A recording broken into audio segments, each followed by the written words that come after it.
आता दोघांनी हळदी कुंकू वाहून देवाला नमस्कार करा आणि आशीर्वाद घ्या।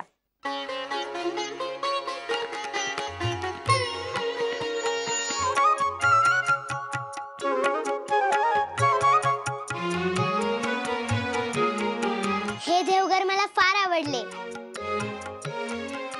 आमच्या घरी ना रोज पहाटे मी देवपूजेसाठी फुले वेचते।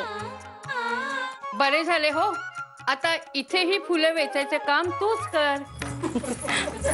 अगं अगं अगो बाई, ही धावत कुठे गेली अशी? गणेश काका, माझी पिशवी कुठे आहे? अगं हे मुली काय करतेय ही? पूजा सोडून आली ना? अरे देवा देवा। ओम बाई गणपतये नमः। अगो अगो वहिनी रडू नका, आज लग्न झालंय आपल्या यम्मीचं। पंच सगळे ठीकठाक असेल ना?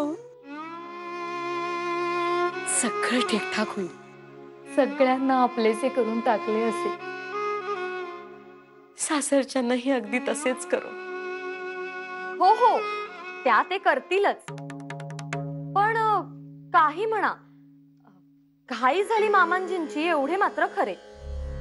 आई, वरातीची धुमधाम सुरू झाली की यमीला किती मज्जा वाटेल ना? मोठी वरात असेल ना यमीच्या लग्नाची? आई, पाहिलेस का कोण आले आहे तुला भेटावयास? ही आपल्या माधवाची बायको रमा। अक्षवंत, तिचे देखील नाव रमास ठेवले का रे माधवा? उत्तम उत्तम। आम्ही आलोच। रमा, ही ताई म्हणजे कोण माहितीये का? तुझ्या नवऱ्याची, माधवाची मोठी काकू, म्हणजे तुझ्या थोरल्या सासूबाई, ताई सासूबाई। बोलण्यात आहेत तिखट जराशा, पण स्वयंपाकातल्या तिखट पिठात कोणी हात नाही धरणार हो यांचा। उत्तम स्वयंपाक करतात। तू यांच्या हाताखाली धडे गिरवलेस तर तूही सुगरण होशील हो, तुझ्या ताई सासूबाईंसारखी। शिकशील ना? हो, शिकेन ना। आणि ना आमची दुर्गा अक्का सुरईच्या वड्या एकदम उत्तम करते। ए दुर्गा अक्का, उद्या करशील का? जळलं मेल्याचं लक्षण?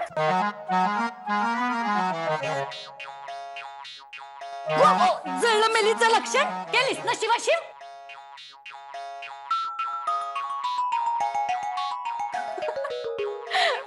माई, याला हव्या आहेत ना, म्हणून बघा कसा लाडी गोडी लावतोय। वहिनी, हा तुझा मोठा धीर बर का, निळकंठ।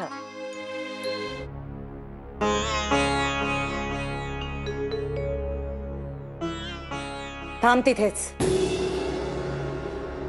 काही गरज नाही आत यायची।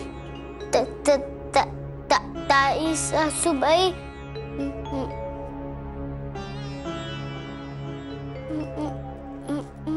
मला तुमच्या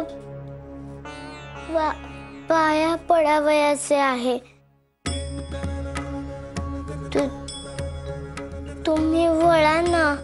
आत्ता आत्ता पाया पडायचेस तूस? अगो, रानड्यांच्या घराण्याची ही थोरली सून आहे, तुझ्या सासरेची मोठी जाऊ। वयाने जरी लहान असले ना तरी सगळ्या घरात वडीलधारी। माप ओलांडल्यावर माझ्या नव्हे तर निदान या नात्याच्या तरी पाया पडायला हवे होते तूस। आता काय, देखल्या देवा दंडवत मला नको। घरातल्या याच्या त्याच्या पाया पडून तू आता इथे येतेस? काही गरज नाहीये पाया पडायची, चालती हो।